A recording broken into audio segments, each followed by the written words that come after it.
All right, so it is so good to be here. Let me first tell you what I want this talk to be about, and then I will step back and explain how I get to that point. I believe that every single one of us must be philanthropists. Every single one. Despite the fact that we've been conditioned for whatever reason to look at philanthropy as the billionaire or the millionaire or the Oprah or the Bill Gates or someone that is successful in the eyes of society. But the root word of philanthropy really is the love of humanity. So while we've had some brilliant speakers already and to come, I think it is also good that while we define ourselves by what we do, as a pastor, as an entrepreneur, at Google, at Facebook, whatever it may be, that we would never forget that foremost, we identify ourselves as human. And as human, there is something wonderful about loving humanity.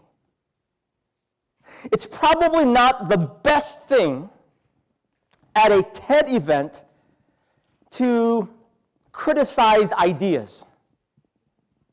But let me first praise ideas, and then let me then criticize or cite the danger of ideas.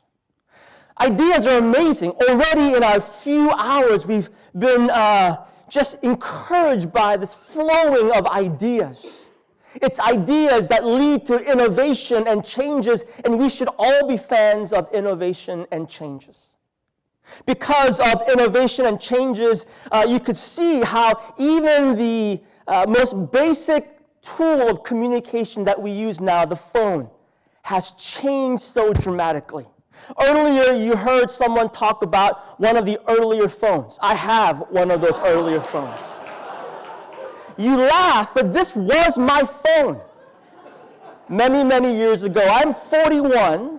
I was one of those cool cats that kind of threw out the money to have this phone. It's an amazing thing. It's a great weight right now. If you get into a fight, you can use stuff with this. In Seattle, where I live, every now and then, when I want to just laugh, I'll drive around Seattle, pretending as if I'm real. Hey, how are you? It's good to see you. So you see my point that it's amazing. Ideas have fostered such innovation that we see the world change around us dramatically. It is a profoundly amazing world. This morning, I was watching this video on YouTube, and I just wept a dozen times because there was a 29-year-old woman named Sarah something who, for the first time, because of implant technology, for the first time in 29 years, heard her own voice. And she just wept in joy. It's beautiful. And yet, in this world of beauty and innovation and change, it is also stunning to think that we live in a world of great disparity. Now, earlier you heard someone speak about the MDGs, the Millennium Development Goals. For some of you who may have escaped, or that thought may have escaped your mind, I want to explain to you what extreme poverty is. Extreme poverty can be defined by these 5 things.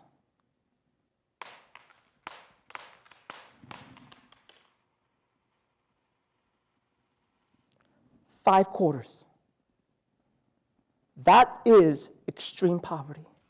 And in a world of such innovation and affluence and advancement, we live in a world today where approximately 1.4 billion, just in case you have difficulties distinguishing the M and the B, I said B as in boy, as in billion, 1.4 1.4 billion people that live in extreme poverty.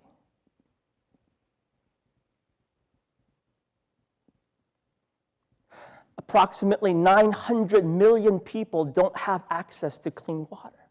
And this is where I circle around to maybe speak to us about ideas. My fear, and I know I'll get some pushback from many of you, some of you, is that the danger in our world today, in my opinion, in the opinion of this one person, is that it's possible that we are living right now in the most overrated generation in human history. I just said it. I think some of you are overrated.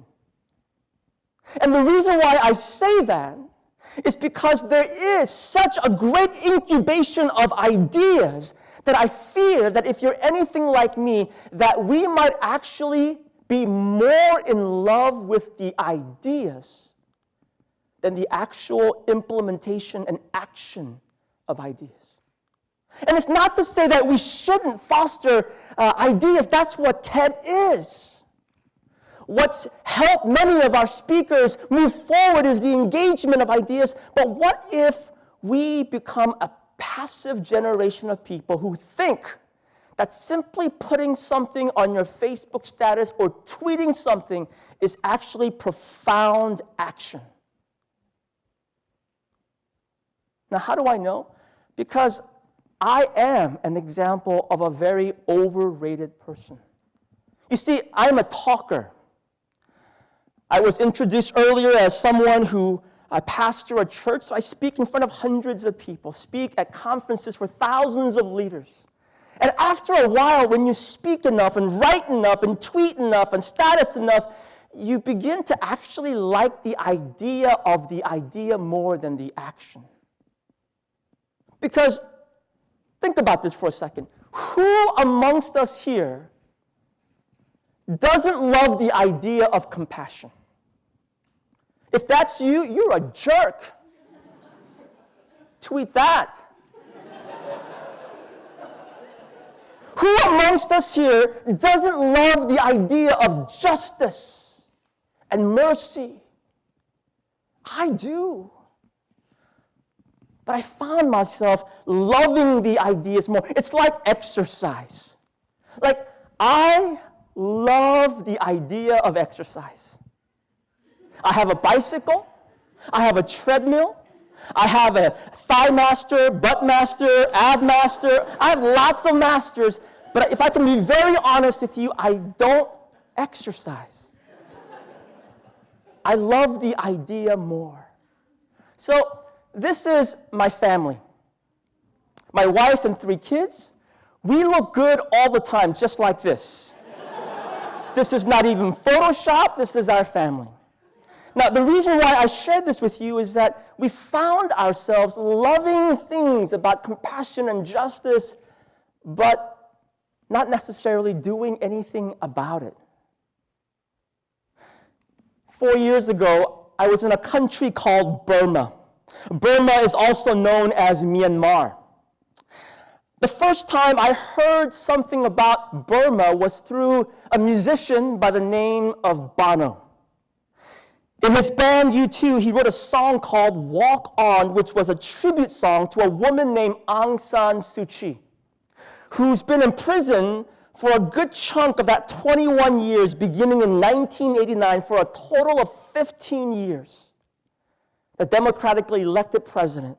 I was in Burma doing some research. We trekked in, and I remembered walking into this particular classroom, a makeshift jungle. And as I walked into this jungle, I was stunned because there was this picture, a poster, in the back of the classroom, and my eyes were instantaneously drawn to that poster. It was a poster of men, women, children with missing legs and arms and oozing bloody body parts in a classroom. And as I drew a little closer, there were these green contraptions on the bottom. I realized that what those contraptions were landmines. And it was their way of teaching these kids how to avoid landmines, kids as young as 5 and 6. Later on, I met this family. And he's one of the leaders in the village. And I asked this leader, I said, hey, what's really difficult? Not the best question. In his broken English, he responded a few things. And because we had just visited this classroom, he said, education is really hard. So I said, what about education? He replied, again in his broken English, he said, pay, teachers, salaries. So I asked the more natural question, because I'm an inquisitive person. I said, well, how much are their salaries? And he pointed out his 4 fingers and he said, $40. And instantaneously I said, per day, which is probably pretty silly. And he kind of chuckled and laughed and shook his head. And I was like, per week? His face turned stoic. And he again shook his head. I said, per month. He again shook his head. What?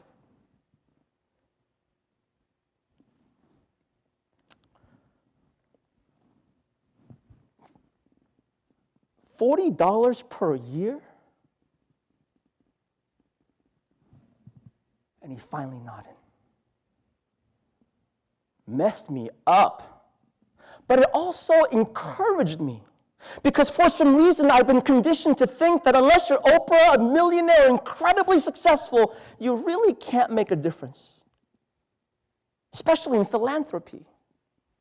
And I was reminded at that time of Mother Teresa's brilliant quote.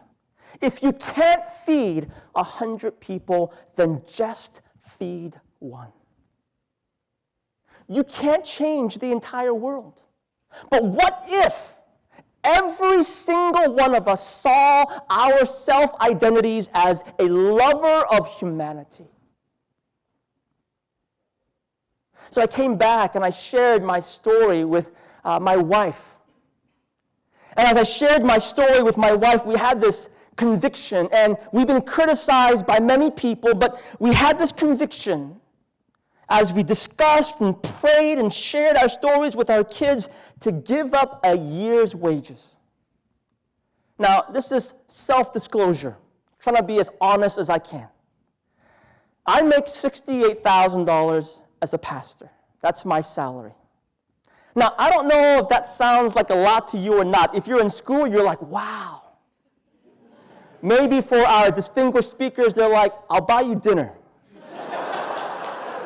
I'm not sure. But let's find out. One of the reasons why we don't engage in philanthropy is why? Because we think to ourselves, we don't have enough. Especially in this economy where there's fear trickling through people's souls. But what if I told you that $68,000 actually puts me amongst the world's richest people? Yes, Bill Gates is probably number 2 or number 3. We know Warren Buffett is up there. But my rank with $68,000 is 52,040,162nd richest person in the world. Woo! You're not impressed. But what if I told you in terms of percentile, it puts me in the top 0.86 percentile in the world?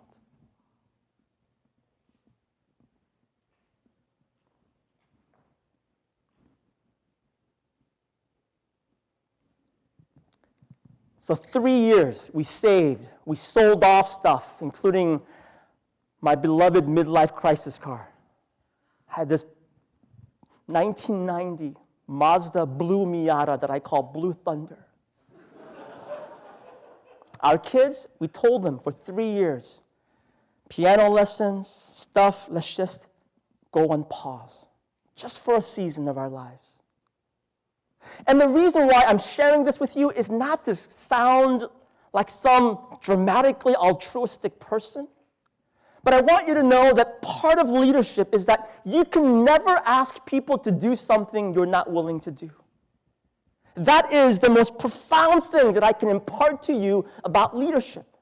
Anyone can have leadership with integrity. You have to demonstrate. You see, our hope was in giving a year's wages that we could inspire people to simply consider donating 1 day's wages. What is 1 day's wages? 1 day's wages comes out to 0.4% of your annual income here in the Western world. My 1 day's wages is about $269. Do you know what that can do? Do you know that $20 can provide someone in Africa clean water for 20 years? Do you know that anywhere from $5 to $10 can purchase malaria nets and training? That $100 can purchase a sewing machine or an education for 1 year? And so we had this vision of trying to inspire people to think about living more generously and to consider the impact of their 1 day's wages. But beyond that, we thought, what would stop philanthropy? Maybe people don't feel it's accessible or transparent. So our vision was, what if we could tell people that everything we do is transparent, that 100% of all donations will go to projects around the world. Minus credit card fees, everything will go. What if we created platforms for people to donate 1 workday, to donate their birthday, to have these ideas? And what if we invested in education for these undocumented, illegal children from Burma who are living in Thailand? Or what if we could invest in women who do so much of the world's work but only earn or only own 1% of the world's property? Or what if we can invest in women in Congo who are victims of war, rape? And for just $100, we could help them invest in a small livestock, in training, in a sewing machine, so that it's not handouts, but somehow empowering people, even in that context, with social entrepreneurship. $100, 1 person, fresh start. And so we started this vision. And the next thing you know, we saw people responding because they saw themselves as philanthropists. We saw a high school in California do a benefit concert, and they raised $10,000 for our partners in Haiti. We saw kids. These elementary and middle school kids are from Taiwan. And 190 kids raised $21,350, all for clean water projects, so that approximately 11,000 kids in Cambodia could have clean water. We saw hip-hop artists and bands. We saw B-boys and B-girls come together and throw benefits and donate their ideas. We saw adults and fathers and mothers and even 4-year-old Naomi, who donated her birthday. So simple. Started a campaign on our site, and she raised $1,500 so that we could provide agricultural loans to farmers in Kenya. You see, every single one of us is a philanthropist. This is the reason why I was so encouraged that some time ago the New York Times ran this article. And it was very humbling and encouraging, but it speaks about my point that every single person is a philanthropist. That we don't have to be rock stars, we don't have to be billionaires, we don't have to be famous. We simply have to be human, to love humanity. This is Caroline. She walks, like many young girls or women, approximately 3 to 6 miles a day for clean water. How good it is for us to be lovers of humanity and to invest. I want to close with this. I want to encourage you, as you're inspired by so many of these talks about entrepreneurship and innovation, I want to encourage you to never forget your identity as fellow humans in love with humanity. And there's great benefit. The great benefit is this, that when you seek to change the world, I guarantee you, you will get changed in the process. Thank you.